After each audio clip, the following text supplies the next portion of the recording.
Until the advent of the main battle tank, the ultimate expression of 20th century warfare was the heavy breakthrough tank. Some of the first tank designs were, in retrospect, heavy tanks, although the name was added to distinguish them from newer, lighter and faster tank models that served other roles. During the interwar years, most tank nations dabbled with the idea of newer heavy tank designs. But one nation that didn't was the United States. Although the country had 100 heavy tanks in service, these were the Mark 8 tanks of First World War vintage, and they were built too late to see combat even then. In 1934, these aging relics had been entirely phased out of service, and just 2 years later, the requirement for the US Army to even have heavy tanks was written out of the Ordnance Book of Standards. At the time, the Army was constrained by a limited budget and a narrow view of its purpose, and was much more enamored with light and medium tank designs, which were cheaper, which meant they could be procured in greater numbers, and which offered improved tactical flexibility on the battlefield. With the outbreak of another war in Europe in 1939, the US Army got a renewed interest in the heavy tank concept, and work commenced at the Aberdeen Proving Grounds. A small budget meant only small progress was made, but this quickly changed following the Battle of Sedan in May of 1940. Intelligence reports at the time suggested that the Germans had deployed heavy tanks of immense size, one type of 70 short tons and another weighing 120. Although these reports were incorrect, it dawned on American commanders that, if the Germans did have such tanks, the US Army was woefully ill-equipped for a potential conflict. Less than a week after the Battle of Sedan, the Chief of Infantry, Brigadier General Singleton, proposed the beginning of a heavy tanks program. Yes, plural. Singleton's first heavy tank design was meant to be a 50-ton vehicle, with 3 inches of armour and a 75mm gun mounted in the hull, plus a 50mm gun in the turret, and the tank would have looked somewhat like an upscaled M3 Lee.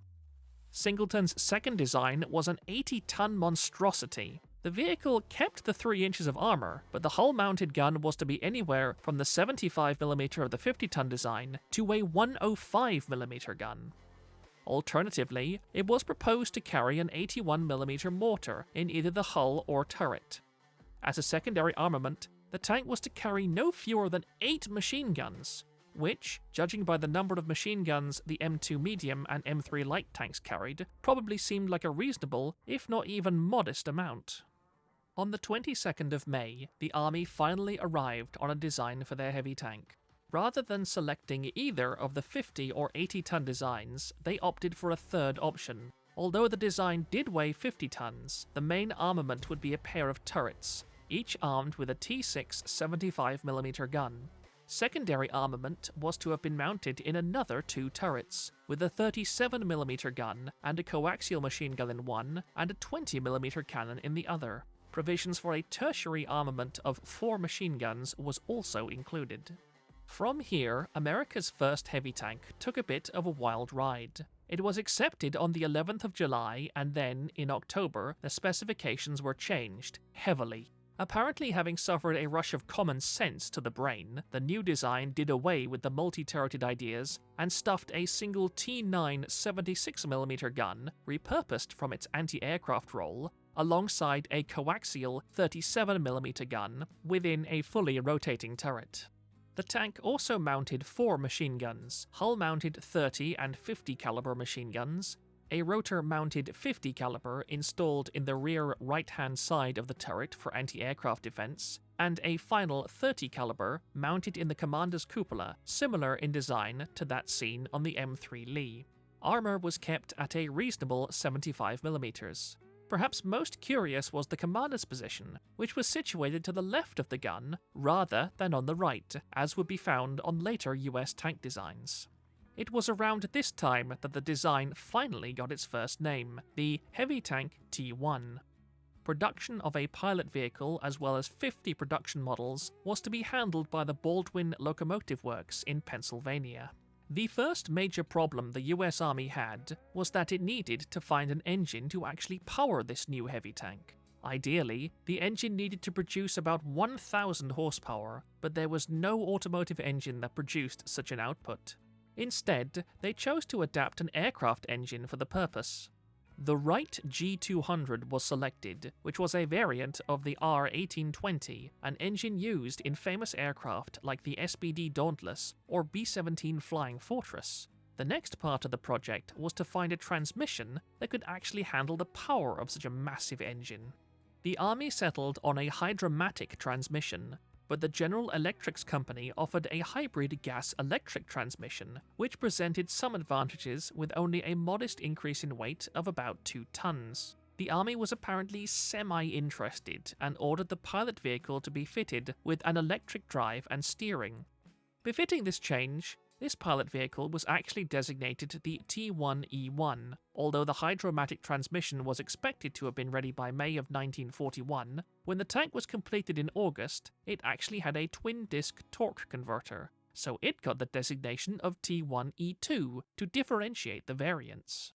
On December the 8th, the new tank was formally presented to the Ordnance Department with a demonstration. It didn't go flawlessly, with the hydraulics failing and leaving the tank without power steering or gear shifting, as well as part of the turret traverse falling off while the turret was rotating.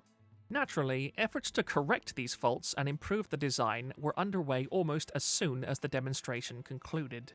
Because of the USA's entry into the war, demand was high for a heavy tank regardless of faults.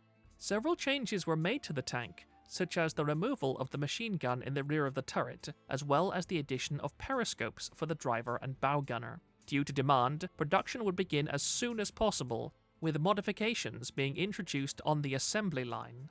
The first production tanks wouldn't be perfect, and would have their share of flaws, but it was believed that a flawed tank was better than no tank at all. To meet the needs of the Army, both welded and cast-built T1s were ordered to be produced.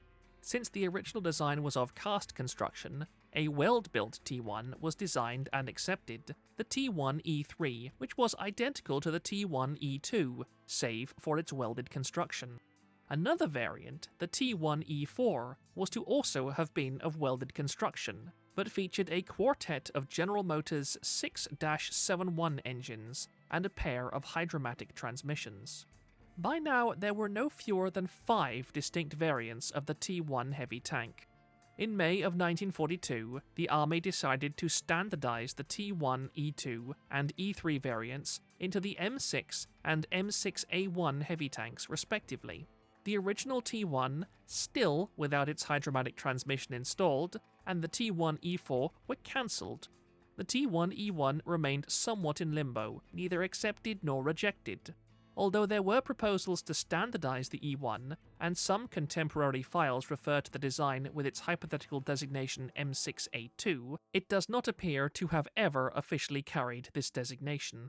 The reasoning for these cuts was due to the ever-changing demands of the armoured force. To begin with, funding was allocated for the procurement of 1,084 M6s of all types. This was subsequently reduced to 115, and with the lack of demand came the cancellation of the T1 and E4. In June, the Services of Supply directed the additional procurement of heavy tanks, so that some could be allocated to international aid to the United Kingdom. Final procurement was to be 230, with the UK taking 50 M6 and 65 M6A1s, and the US taking 115 T1E1s. Except even this was not to be. Production began to fall behind schedule, and the Army was beginning to return to its pre-war position of prioritizing lighter and more flexible tanks. The general in charge of Armoured Force, Jacob de Vries, cited the M6's heavy weight and limited tactical use as making the tank undesirable for the Army, and that it was preferable to ship a larger number of lighter tanks across the ocean than it was to send a single heavy tank. This was the death knell for the M6, and production ceased with only 40 M6s produced, 20 T1E1s, 8 M6s, and 12 M6A1s. Alongside a trio of pilot models, the US Army now had 43 heavy tanks it did not want, nor believed that it needed. The tanks spent the majority of the war as test beds, based at Fort Knox and occasionally at Aberdeen and Milford proving grounds.